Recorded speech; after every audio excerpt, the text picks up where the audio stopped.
ഓം ശ്രീ ഗുരുഭ്യോ നമ. ജ്യോതിർഗമ ചാനലിലേക്ക് ഏവർക്കും സ്വാഗതം. ഇന്ന് ഞാൻ ചർച്ച ചെയ്യുന്നത് 2026 സെപ്റ്റംബർ മാസഫലം തുലാക്കൂറുകാർക്കും തുലാ ലഗ്നക്കാർക്കും എങ്ങനെയാകും എന്നുള്ളതിനെ പറ്റിയാണ്. അതായത് ചിത്തിര നക്ഷത്രത്തിൻ്റെ അവസാനത്തെ 2 പാദം, ചോതി വിശാഖ നക്ഷത്രത്തിൻ്റെ ആദ്യത്തെ 3 പാദത്തിൽപ്പെടുന്നവർക്ക്, അതുപോലെ തുലാ ലഗ്നക്കാർക്ക് എങ്ങനെയായിരിക്കും സെപ്റ്റംബർ മാസം എന്നുള്ളതാണ് ഇവിടെ ചർച്ച ചെയ്യുന്നത്. അപ്പോൾ ആദ്യം നമുക്ക് ഈ തുലാക്കൂറുകാരുടെയും തുലാ ലഗ്നക്കാരുടെയും സെപ്റ്റംബർ മാസത്തിലെ ഗ്രഹസ്ഥിതി, ഗോചര ഗ്രഹസ്ഥിതി എങ്ങനെയെന്ന് നോക്കാം. ഇപ്പോൾ ജന്മലഗ്ന രാശ്യാധിപൻ ശുക്രനാണ്. ആ ശുക്രൻ സെപ്റ്റംബർ 2 ജന്മരാശിയിലേക്ക് തന്നെ രാശി മാറുന്നു. മൂലത്രികോണ രാശിയിലേക്ക് ആ ശുക്രൻ രാശി മാറുന്നു. സൂര്യൻ സെപ്റ്റംബർ 17 12 രാശി മാറുന്നു. ചൊവ്വയാണെങ്കിൽ സെപ്റ്റംബർ 18 10 രാശി മാറുന്നു. ബുധൻ സെപ്റ്റംബർ 7 12 12ാം ഭാവാധിപനായിട്ടുള്ള ബുധൻ 12 രാശി മാറുന്നു. ഗുരു 10 ഉച്ചസ്ഥിതനാണ്. ശനി 6 വക്രത്തിൽ സഞ്ചരിക്കുന്നു. അതുപോലെ രാഹു 5 കേതു 11 സ്ഥിതി തുടരുന്നു. അപ്പം പൊതുവെ ശുക്രൻ, ബുധൻ, സൂര്യൻ, കുജൻ ഈ 4 ഗ്രഹങ്ങൾക്കാണ് സെപ്റ്റംബർ മാസത്തിൽ രാശി മാറ്റം വരുന്നത്. അതേസമയം 3 ഗ്രഹങ്ങൾക്ക്, അതായത് ഗുരു ഉച്ചനാവുന്നു, അതുപോലെ ബുധനും ഉച്ചരാശിയിലേക്ക് വരുന്നു, ശുക്രനും മൂലത്രികോണ രാശിയിൽ ബലവാനായിട്ട് വരുന്ന സമയമാണ് ഈ സെപ്റ്റംബർ മാസം എന്ന് പറയുന്നത്. ഇപ്പോൾ പൊതുവേ നമുക്ക് ഇവരുടെ ആരോഗ്യസ്ഥിതി എങ്ങനെയെന്ന് നോക്കാം. ആരോഗ്യസ്ഥിതി നോക്കുമ്പോൾ ജന്മലഗ്ന രാശ്യാധിപൻ ശുക്രൻ ജന്മരാശിയിലേക്ക് വരിക എന്ന് പറയുമ്പോൾ പൊതുവേ നമുക്ക് ഫിസിക്കൽ എനർജി കൂടാവുന്ന സമയമാണ്, ഇമ്മ്യൂണിറ്റി ലെവലൊക്കെ കൂടാവുന്ന സമയമാണ്.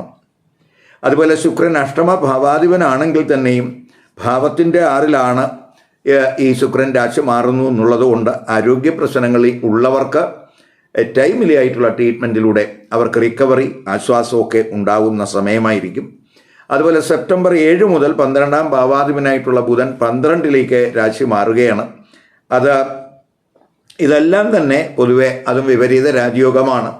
അത് പ്രത്യേകിച്ച് ആരോഗ്യസ്ഥിതി ഇമ്പ്രൂവ് ചെയ്യുന്നതിന് സഹായകമായിട്ടുള്ള ഗ്രഹസ്ഥിതി എന്ന് പറയാം. 5 രാഹു ഉണ്ട്. ആദ്യ പകുതി സൂര്യൻ്റെ ദൃഷ്ടിയൊക്കെ 5 വരുന്നുണ്ട്. അത് ചിലരെ സംബന്ധിച്ചിടത്തോളം, ഇപ്പോൾ സ്റ്റൊമക്ക് റിലേറ്റഡ് ആയിട്ട് എന്തെങ്കിലുമൊക്കെ ഇഷ്യൂസ് ഉള്ളവരെ സംബന്ധിച്ചിടത്തോളം അവർക്കല്പം കെയർ വേണ്ടുന്ന സമയമാണ്. അതുപോലെ അവസാനത്തെ പകുതി സൂര്യനും 12 രാശി മാറുന്നുണ്ട്.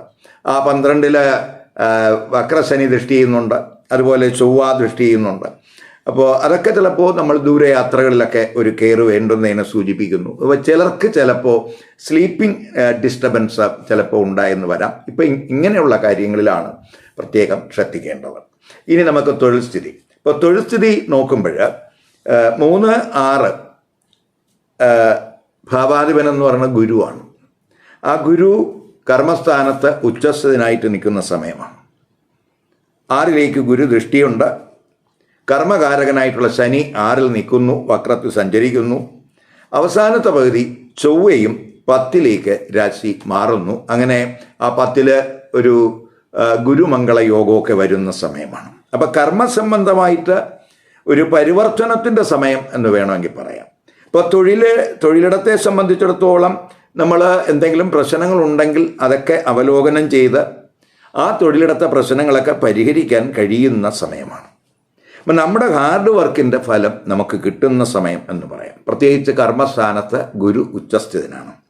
അതുപോലെ ചിലരെ സംബന്ധിച്ചിടത്തോളം തൊഴിലിൽ ഉയർന്ന ഉത്തരവാദിത്തങ്ങൾ വരാം, ഉയർന്ന പദവികൾ വരാം.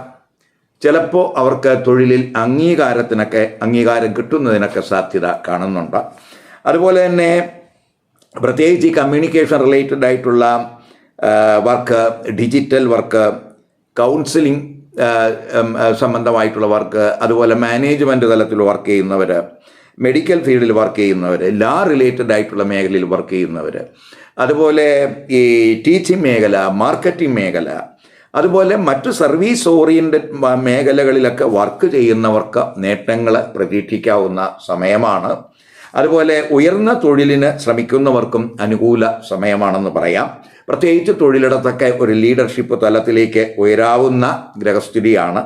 അതുപോലെ തൊഴിൽ സംബന്ധമായിട്ട് എന്തെങ്കിലുമൊക്കെ വ്യവഹാരങ്ങൾ ഉള്ളവർക്കും ആ വ്യവഹാരങ്ങളിൽ അവർക്ക് അനുകൂലമായിട്ടുള്ള ഒരു വിധി ഒക്കെ പ്രതീക്ഷിക്കാവുന്ന സമയമാണ്.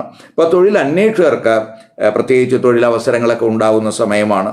കോമ്പറ്റീറ്റീവ് തലത്തിലൊക്കെ അവർക്ക് നല്ല പ്രകടനം കാഴ്ചവെക്കാൻ കഴിയും, ഉയർന്ന വിജയം കരസ്ഥമാക്കാൻ കഴിയും. വിദേശത്ത് തൊഴിൽ അന്വേഷിക്കുന്നവർക്ക് പ്രത്യേകിച്ച് ബുധനൊക്കെ 12-ാം ഭാവരാശിയിൽ ഉച്ചസ്ഥനായിട്ട് വരുന്ന സമയമാണ്. അതൊക്കെ വിദേശത്ത് തൊഴിൽ ലഭിക്കുന്നതിനൊക്കെ സാധ്യതയുള്ള സമയമായിട്ട് കാണുന്നുണ്ട്. ഇനി ബിസിനസ്സുകാരെ സംബന്ധിച്ചിടത്തോളം അവർക്ക് ബിസിനസ് കാരകൻ ബുധനാണ്. ആ ബുധൻ ആദ്യവാരം 11-ൽ സഞ്ചരിക്കുന്നു. അതിനുശേഷം 12-ലേക്ക് ഉച്ചരാശിയിലേക്ക് ആ ബുധൻ്റെ രാശിമാറ്റം വരുന്നുണ്ട്. കുജനാണെങ്കിൽ ചൊവ്വ ഭാഗ്യസ്ഥാനത്തൊക്കെ നിൽക്കുന്ന സമയമാണ്. 7-ാം ഭാവാധിപനായിട്ടുള്ള ചൊവ്വ ഭാഗ്യസ്ഥാനത്ത് നിൽക്കുന്നു. കർമ്മസ്ഥാനത്തേക്കും ആ ചൊവ്വയുടെ രാശിമാറ്റം വരുന്നുണ്ട് 18 മുതൽ. അപ്പോൾ ബിസിനസ് പ്രവർത്തനങ്ങളൊക്കെ പൊതുവെ കാര്യക്ഷമമാകാവുന്ന സമയമാണ്. ഇപ്പോൾ ദീർഘകാല തലത്തിൽ എന്തെങ്കിലുമൊക്കെ ആസൂത്രണം, അതുപോലെ ബിസിനസ് വ്യാപനത്തിനെ സംബന്ധിച്ചിടത്തുള്ള വിപുലീകരണത്തെ സംബന്ധിച്ചിടത്തുള്ള തന്ത്രങ്ങളൊക്കെ രൂപം നൽകുന്നതിന് അനുകൂല സമയമാണ്. ബിസിനസ് തലത്തിൽ എന്തെങ്കിലും കോമ്പറ്റീഷൻ ഉണ്ടെങ്കിൽ അതൊക്കെ അതിജീവിക്കാനൊക്കെ അനുകൂല സമയമാണ്. അപ്പോൾ അതുവഴിയൊക്കെ നമുക്ക് സാമ്പത്തിക നേട്ടങ്ങൾ പ്രതീക്ഷിക്കാം. അവസാനത്തെ പകുതിയൊക്കെ ആകുമ്പോൾ പ്രത്യേകിച്ച് ബിസിനസ്സിൽ അല്പം കെയർ വേണം. ബിസിനസ് എക്സ്പെൻസ് ഒക്കെ കൂടാൻ സാധ്യതയുള്ള സമയമാണ്. വിദേശ വിപണനമൊക്കെ ശക്തമായിട്ട് മുന്നോട്ട് പോകാവുന്ന സമയമാണ്. ആ ബിസിനസ് കാരകൻ 12-ൽ ഉച്ചസ്ഥനായിട്ട് വരിക വഴി ഉണ്ടാവുന്നത്. ഇനി വിദ്യാർത്ഥികൾക്ക്, ഇപ്പോൾ വിദ്യാർത്ഥികളെ സംബന്ധിച്ചിടത്തോളം വിദ്യാകാരകൻ ബുധനാണ്. ആ ബുധൻ സെപ്റ്റംബർ 7 മുതൽ 12-ലാണ്. അതുപോലെ 2-ാം ഭാവാധിപനായിട്ടുള്ള ചൊവ്വ, ആ ചൊവ്വ ഭാഗ്യസ്ഥാനത്ത് നിൽക്കുന്നു. ക്രമേണ 10-ലേക്ക് രാശി മാറുന്നു. അതുപോലെ 5-ാം ഭാവാധിപനായിട്ടുള്ള ശനി 6-ൽ നിൽക്കുന്നു, വക്രത്തിൽ സഞ്ചരിക്കുന്നു. 5-ലാണെങ്കിൽ രാഹു. അപ്പോൾ വിദ്യാർത്ഥികൾക്ക് അവരുടെ ഇൻ്റലിജൻസ്, ക്രിയേറ്റിവിറ്റി തലത്തിലൊക്കെ വളരെ നേട്ടങ്ങൾ ഉണ്ടാകാവുന്ന സമയമായിട്ട് കാണുന്നുണ്ട്. പഠന മികവിൻ്റെ സമയം എന്ന് പറയാം. പ്രത്യേകിച്ച് 2-ലൊക്കെ വേഴത്തിൻ്റെ ദൃഷ്ടിയുള്ള സമയം കൂടിയാണ്. പരീക്ഷകളിലൊക്കെ 6-ലെ ശനി, 6-ലെ ആ ഗുരുവിൻ്റെ ദൃഷ്ടിയൊക്കെ വരുന്ന സമയമാണ്. പരീക്ഷകളിലൊക്കെ കോമ്പറ്റീറ്റീവ് സ്പിരിറ്റൊക്കെ കൂടുന്ന സമയമാണ്. പഠനത്തിലൊക്കെ ശ്രദ്ധ കൂടും. പരീക്ഷകളിൽ ഉയർന്ന വിജയമൊക്കെ സാധ്യമാകുന്ന സമയമാണ്. അതേസമയം പഠനവുമായി ബന്ധപ്പെട്ട് ചിലപ്പോൾ ദൂരയാത്രകളൊക്കെ ഉണ്ടായെന്ന് വരാം. അങ്ങനെ പഠന സംബന്ധമായിട്ടുള്ള ചിലവ് കൂടാനും സാധ്യതയുണ്ട്. പ്രത്യേകിച്ച് വിദ്യാകാരകനായിട്ടുള്ള ബുധൻ 12-ൽ നിൽക്കുന്ന സമയം കൂടിയാണ്. മാത്രമല്ല ആദ്യ പകുതി 5-ലെ രാഹു, ഈ 5-ലെ രാഹുവിനെ ആദ്യ പകുതി സൂര്യൻ ദൃഷ്ടി ചെയ്യുന്നുണ്ട്. രാഹു സൂര്യൻ ബന്ധം എന്ന് പറയുമ്പോൾ ശത്രുഗ്രഹങ്ങളാണ്. അപ്പോൾ പ്രത്യേകിച്ച് ഈ അധ്യാപകരുമായിട്ടൊക്കെ നമ്മൾ ഈ വിദ്യാർത്ഥികൾ ഇൻ്ററാക്ട് ചെയ്യുമ്പോഴൊക്കെ അല്പം അഗ്രസീവ് എനർജിയൊക്കെ കൂടാൻ സാധ്യതയുണ്ട്. അവിടെ ഒരു കെയർ കൊടുത്ത് പോകണം.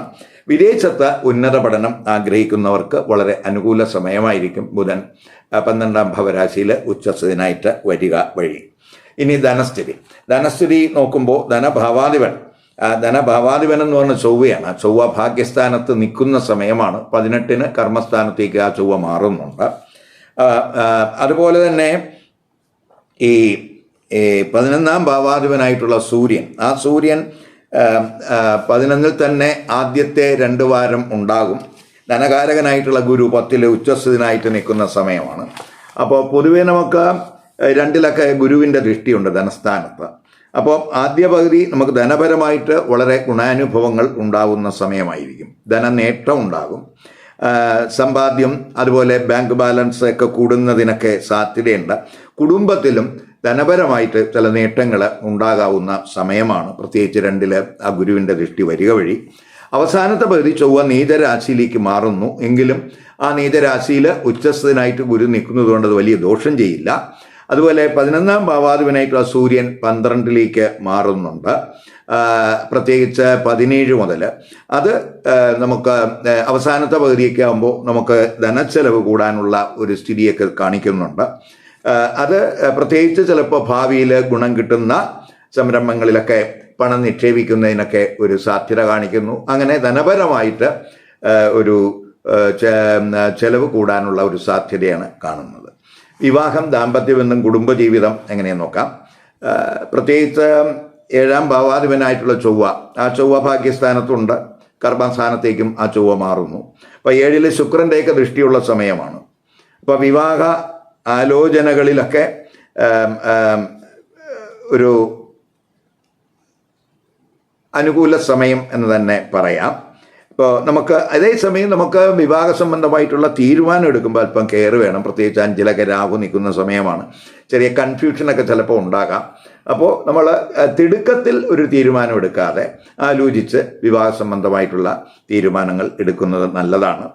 അതുപോലെ തന്നെ പ്രണയ ചിന്തകളൊക്കെ ഉണ്ടാകാവുന്ന സമയമാണ്. ആദ്യ പകുതി 5-ലൊക്കെ, അതായത് 5-ലെ രാഹുവിനെയൊക്കെ സൂര്യൻ ദൃഷ്ടി ചെയ്യുന്ന സമയമാണ്. 5-ലൊക്കെ രാഹു നിൽക്കുമ്പോൾ സ്വാഭാവികമായിട്ടും പ്രണയചിന്തകൾ വരാം. രാഹു ഒരു ഭ്രമത്തിൻ്റെ ഗ്രഹമാണ്. അപ്പോൾ 5-ലൊക്കെ ആ സൂര്യൻ്റെ ദൃഷ്ടിയും കൂടെ ഉള്ള സമയമാണ്. അപ്പോൾ ചിലപ്പോൾ ഈ സൂര്യനും രാഹുവൊക്കെ ശത്രുഗ്രഹങ്ങളായതുകൊണ്ട് സ്വാഭാവികമായിട്ടും ചിലപ്പോൾ പ്രണയബന്ധത്തിൽ എന്തെങ്കിലുമൊക്കെ കൺഫ്യൂഷൻ, അഭിപ്രായ വ്യത്യാസങ്ങൾ, ഇപ്പോൾ ചിലപ്പോൾ ഈഗോ റിലേറ്റഡ് ആയിട്ടുള്ള എന്തെങ്കിലുമൊക്കെ ഇഷ്യൂസ് ചിലപ്പോൾ കമിതാക്കൾക്കിടയിൽ ഉണ്ടാകാൻ സാധ്യതയുണ്ട്. അപ്പോൾ ചിലരെ സംബന്ധിച്ചിടത്തോളം ഈ പ്രണയബന്ധം വിവാഹത്തിൽ എത്തിപ്പെടുന്നതുമായിട്ട് ബന്ധപ്പെട്ട് ചിലപ്പോൾ എന്തെങ്കിലുമൊക്കെ തർക്കങ്ങൾ ഉണ്ടാകാനും സാധ്യതയുണ്ട്. അവിടെയൊക്കെ ഒരു കെയർ കൊടുത്ത് പോകണം. ഇനി ദാമ്പത്യ ബന്ധത്തിലോട്ട് വരുമ്പോൾ പൊതുവെ സന്തോഷകരമാകും എന്ന് തന്നെ പറയാം. ജീവിത പങ്കാളിക്ക് ഭാഗ്യനേട്ടങ്ങൾക്കൊക്കെ സാധ്യതയുള്ള സമയമാണ്. പ്രത്യേകിച്ച് 7-ലേക്ക് ശുക്രൻ്റെ ദൃഷ്ടി വരുന്നുണ്ട്. അപ്പോൾ ദമ്പതിമാർക്ക് ദൂരയാത്രകൾക്ക് സാധ്യത കാണുന്നുണ്ട്, ഷോപ്പിങ്ങിന് സാധ്യത കാണുന്നുണ്ട്. അതേസമയം 7-ലൊക്കെ ശുക്രൻ്റെയൊക്കെ ദൃഷ്ടി വരുമ്പോൾ സ്വാഭാവികമായിട്ടും എതിർലിംഗക്കാരുമായിട്ടുള്ള നമ്മുടെ ചങ്ങാത്തത്തിലൊക്കെ ഒരു കെയർ വേണം. അപ്പം അങ്ങനെയുള്ള കാര്യങ്ങളെ പോവുക. അതുപോലെ ജീവിത പങ്കാളി വഴിയൊക്കെ ചില ഭാഗ്യ അനുഭവങ്ങൾ, ചിലപ്പോൾ ജീവിത പങ്കാളിക്ക് കർമ്മ മേഖലയിൽ എന്തെങ്കിലുമൊക്കെ നേട്ടങ്ങളൊക്കെ ഉണ്ടാകാനൊക്കെ സാധ്യത കാണുന്നുണ്ട്. അതൊക്കെ അവരുടെ റിലേഷൻഷിപ്പ് ഇമ്പ്രൂവ് ചെയ്യാൻ സഹായകമാകും എന്ന് പറയാം. അതേസമയം നമ്മൾ കുടുംബജീവിതത്തിലോട്ട് വരുമ്പോൾ ഈ 2-ാം ഭാവാധിപനായിട്ടുള്ള ചൊവ്വ പ്രത്യേകിച്ച് ഭാഗ്യസ്ഥാനത്ത്, ഇഷ്ടസ്ഥാനത്ത് നിൽക്കുന്ന സമയമാണ്. അതുപോലെ 4-ാം ഭാവാധിപനായിട്ടുള്ള ശനി 6-ലാണെങ്കിലും വക്രത്തിലാണ് സഞ്ചരിക്കുന്നത്. ആ ശനിയെ ഗുരു 6-ാം ഭാവാധിപനായിട്ടുള്ള ഗുരു ദൃഷ്ടി ചെയ്യുന്നുണ്ട്. ഇപ്പോൾ 4-ല് ഗുരുവിൻ്റെ ദൃഷ്ടിയുണ്ട്, 2-ലും ഗുരുവിൻ്റെ ദൃഷ്ടിയുണ്ട്. അപ്പോൾ പൊതുവെ നമുക്ക് ഈ കുജൻ്റെ ദൃഷ്ടിയും 4-ൽ ഉള്ള സമയമാണ്. അപ്പോൾ പൊതുവെ നമുക്ക് ഫാമിലി റിലേറ്റഡ് ആയിട്ടുള്ള കാര്യങ്ങളിൽ ഫോക്കസ് കൂടാവുന്ന സമയമാണ്. ഇപ്പോൾ 4-ാം ഭാവാധിപനായിട്ടുള്ള ശനി 6-ലൊക്കെ വക്രത്തിലായതുകൊണ്ട് ഇപ്പോൾ നമ്മൾ വീട്, വാഹനം അല്ലെങ്കിൽ വസ്തുക്കൾ ഇവയുമായിട്ട് ബന്ധപ്പെട്ട ഉള്ള തീരുമാനങ്ങൾ അത് നമ്മൾ എടുക്കുമ്പോൾ ഒരു കെയർ വേണം. അതുപോലെ തന്നെ നമ്മൾ ഈ കുടുംബാംഗങ്ങളുമായിട്ടൊക്കെ നമ്മൾ ചർച്ചകൾ ചെയ്യുമ്പോൾ അഭിപ്രായ വ്യത്യാസങ്ങൾ ഉണ്ടാകാതെയൊക്കെ ഒന്ന് നോക്കണം. അങ്ങനെ അഭിപ്രായ വ്യത്യാസങ്ങൾ വരുന്നത് ചിലപ്പോൾ വലിയ തർക്കത്തിലേക്ക് പോകാൻ സാധ്യതയുണ്ട്. അപ്പോൾ അവിടെയൊക്കെ ഒന്ന് കെയർ കൊടുത്തു പോവുകയാണെങ്കിൽ കുടുംബ ജീവിതം ഏറെക്കുറെ സന്തോഷകരമാകും. അതുപോലെ ദാമ്പത്യ ബന്ധത്തിലും വലിയ പ്രയാസങ്ങൾ കാണുന്നില്ല. സെപ്റ്റംബർ 3, 4, 12, 13, 26, 27 ഈ തീയതികൾ അത്രത്തോളം അനുകൂല ദിവസങ്ങളല്ല എന്നുള്ളത് കൊണ്ട് നമ്മൾ ഈ ദിവസങ്ങളിൽ ഈ ശുഭകർമ്മങ്ങൾ, മംഗളകർമ്മങ്ങൾ കഴിവതും ഒഴിവാക്കുക. അതുപോലെ നമ്മൾ പുതിയ എന്തെങ്കിലും സംരംഭങ്ങൾ, സ്റ്റാർട്ടപ്പ് അത്തരത്തിലുള്ള അതൊക്കെ നമ്മൾ തുടങ്ങുമ്പോൾ അവിടെയും അത് കഴിവതും ഈ ദിവസങ്ങളിൽ ഒഴിവാക്കുക.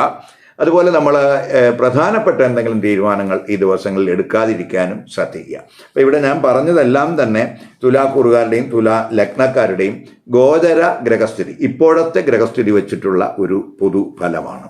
അപ്പോൾ ഈ തുലാക്കൂറുകാർക്കും തുലാ ലഗ്നക്കാർക്കും ഒന്നുമാണ് ഞാൻ പറഞ്ഞത്. അപ്പോൾ തുലാക്കൂറിൽ പെടുന്നവരെല്ലാം തുലാ ലഗ്നക്കാരാണോ? ഇവിടെയൊക്കെ കൺഫ്യൂഷൻ വരാം. അങ്ങനെയല്ല.